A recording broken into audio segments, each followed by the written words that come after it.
Good morning. Today you're going to hear Luke and Maya read from Exodus. And they're reading about three siblings. They're reading about Moses and Aaron and Miriam. Moses may be the only name that you recognize out of those three names, but those three siblings were very important and worked together. This story isn't about when Moses was a baby and Miriam saved him. This story isn't about when Moses and Aaron talked to Pharaoh and got the Israelites out of Egypt and out of slavery. This story is actually about when Moses and Aaron and Miriam had already escaped across the sea, and they were walking and walking and walking, trying to get to the land that God promised them. And they were walking in a desert. And the Israelites were starting to complain because they were hungry and they were thirsty and they were running out of food. So this story that Maya and Luke are going to read to you from Exodus is about how God provided for them while they were in the desert. The first scripture reading is from verses Exodus 16, 2 through 31. Hear the word of the Lord. In the desert, the whole community told Moses and Aaron they weren't happy with them. The Israelites said to them, "We wish the Lord has put us to death in Egypt. There we sat around pots of meat. We ate all the food we wanted. But you have brought us out into this desert. You must want this entire community to die of hunger." The Lord spoke to Moses. He said, "I will rain down bread from heaven for you. The people must go out each day, have them gather enough bread for that day. Here is how I will test them. I will see if they follow my directions. On the sixth day they must prepare what they bring in. On that day they must gather twice as much as on the other days." So Moses and Aaron spoke to the people of Israel. They said, "In the evening you will know that the Lord brought you out of Egypt. And in the morning you will see the glory of the Lord. He has heard you say you aren't happy with him. Who are we? Why are you telling us you aren't happy with us?" Moses also said, "You will know that the Lord has heard you speak against him. He will give you meat and eat in the evening. I'll give you all the bread you want in the morning. But who are we? You aren't speaking against us. You are speaking against the Lord." Then Moses told Aaron, "Take the whole community of Israel. Say to them, 'Come to the Lord. He has heard you speak against him.'" While Aaron was talking to the whole community of Israel, they looked toward the desert. There was the glory of the Lord appearing in a cloud. The Lord said to Moses, "I have heard the people of Israel talking about how unhappy they are. Tell them, when the sun goes down, you will eat meat. In the morning, you will be filled with bread. Then you will know that I am the Lord your God." That evening, quail came and covered the whole camp. In the morning, the ground around the camp was covered with dew. When the dew was gone, thin flakes appeared on the desert floor. They looked like frost on the ground. The people of Israel saw the flakes. They asked each other, "What is that?" They didn't know what it was. Moses said to them, "It's the bread the Lord has given you to eat. Here is what the Lord has commanded. He has said, everyone should gather as much as they need. Take 3 pounds for each person who lives in your tent." The people of Israel did as they were told. Some gathered a lot and some gathered little. The people of Israel did as they were told. Some gathered a lot and some gathered a little. When they measured it out, the one who gathered a lot didn't have too much, and the one who gathered a little had enough. Everyone gathered only what they needed. Then Moses said to them, "Don't keep any of it until morning." Some of them didn't pay any attention to Moses. They kept part of it until morning, but it was full of maggots and began to stink. So Moses became very angry with them. Each morning, everybody gathered as much as they needed, but by the hottest time of the day, the thin flakes had melted away.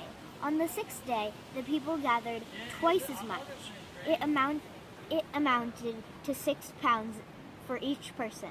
The leaders of the community came and reported that to Moses.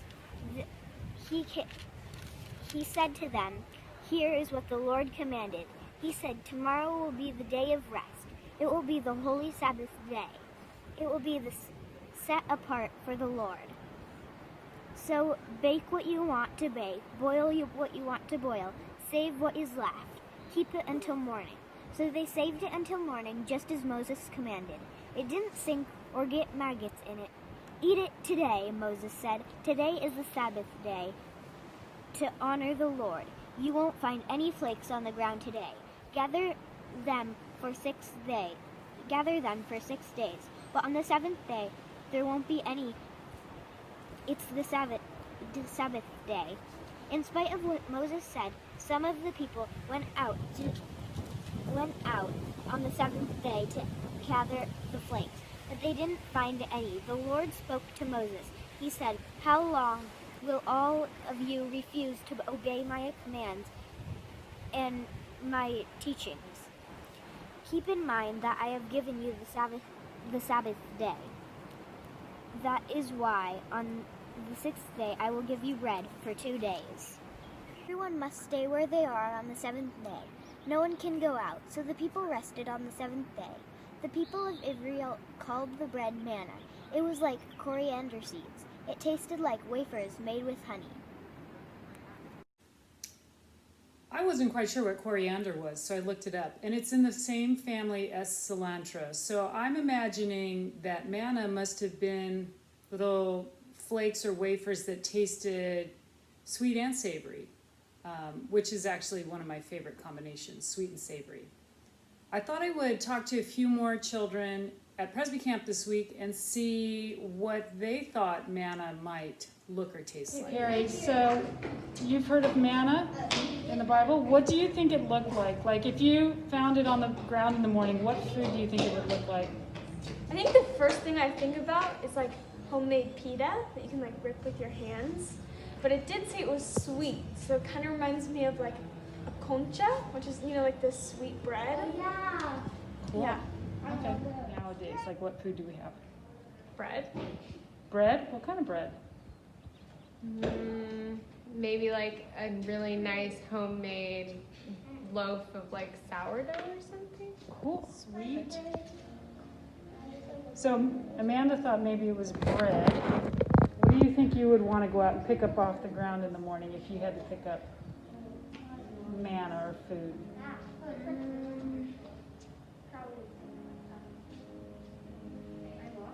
Eggs? It would be like picking up eggs? Hard-boiled eggs or eggs in a shell? Eggs in a shell. Eggs, so you're going to cook them any way you want?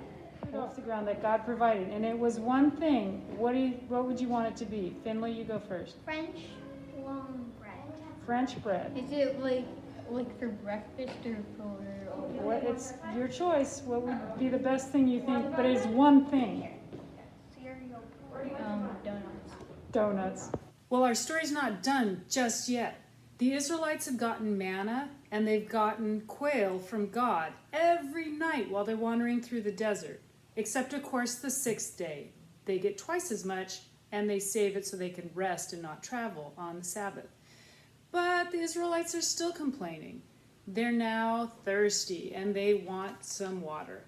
But jugs like this, you can't just go to the store and get them. How did Moses get water for the Israelites? Maya's going to read right now for you from Exodus 17. The Lord gives Israel water out of the rock. The whole community of Israel started out from the desert of Sin. They traveled from place to place, just as the Lord commanded. They camped in Rephidim, but there wasn't any water for the people to drink. So they argued with Moses. They said, "Give us water to drink." Moses replied, "Why are you arguing with me? Why are you putting the Lord to the test?" But the people were thirsty for water and water there. So they told Moses they weren't happy with him. They said, Why did you bring us out of Egypt?